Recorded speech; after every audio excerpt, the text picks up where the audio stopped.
السلام علیکم عثمان۔ Arabic word ہے الصافات، یہ قرآن مجید کی 37 نمبر سورت کا نام بھی ہے، تو اس کے معنی سے ریلیٹڈ آج تھوڑا سا بات کر لیتے ہیں۔ المعانی ڈکشنری میں ہے سورہ الصافات، صفحے باندھنے والے۔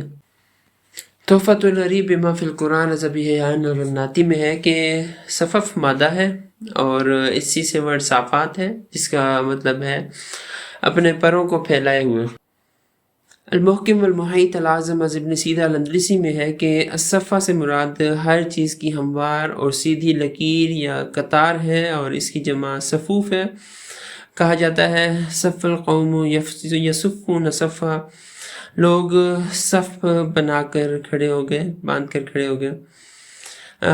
جو ورڈز ہیں استفو اور تصافو علیہ، ان کے معنی ہیں کہ وہ صف باندھ کر اکٹھے ہو گئے۔ اور اللہ تعالیٰ کا فرمان ہے والصافات صفا، اس میں کہا گیا ہے کہ وہ ہیں جو صف باندھ کر کھڑے ہوتے ہیں۔ اور کچھ مفسرین کے مطابق صافات فرشتے ہیں جو آسمان میں صف باندھ کر کھڑے ہیں، اللہ تعالیٰ کی تسبیح بیان کر رہے ہیں۔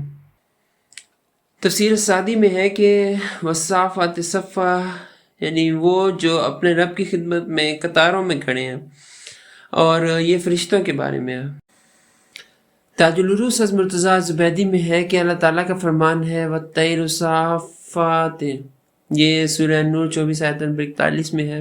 اس سے مراد ہے وہ پرندے جو اپنے پروں کو پھیلا کر اڑتے ہیں۔ تفسیر البغوی میں ہے کہ والصافات صفا، اس سے مراد ملائکہ فرشتے ہیں جو آسمانوں میں اسی طرح صفیں بناتے ہیں جیسے کہ زمین پر لوگ نماز کے لیے صف بناتے ہیں۔ پھر ایک قول یہ بھی ہے کہ اس سے مراد وہ فرشتے ہیں جو ہوا میں پر پھیلائے صف بستہ کھڑے ہوتے ہیں، یہاں تک کہ اللہ تعالیٰ انہیں کسی کام کا حکم فرماتے ہیں۔ اور ایک قول یہ بھی ہے کہ اس سے مراد پرندے ہیں، جیسے کہ اللہ تعالیٰ کا فرمان ہے والطیر صافات۔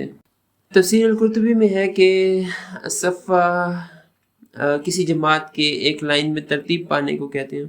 اس کے علاوہ صافہ گروہ کو کہتے ہیں اور اس کی جمع صافات ہے۔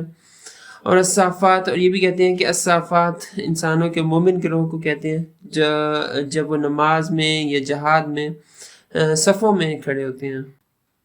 تو خلاصہ یہ کہ سورہ الصافات میں لفظ الصافات کا تعلق قطار بندی یا صف باندھنے سے ہے، جس کا مطلب ہے کسی چیز کو ترتیب میں یا لائن میں رکھنا۔ اکثر مفسرین کے مطابق اس کا اطلاق فرشتوں کی آسمانی صفوں یا ان کے پر پھیلا کر کھڑے رہنے کے اعمال پر ہوتا ہے۔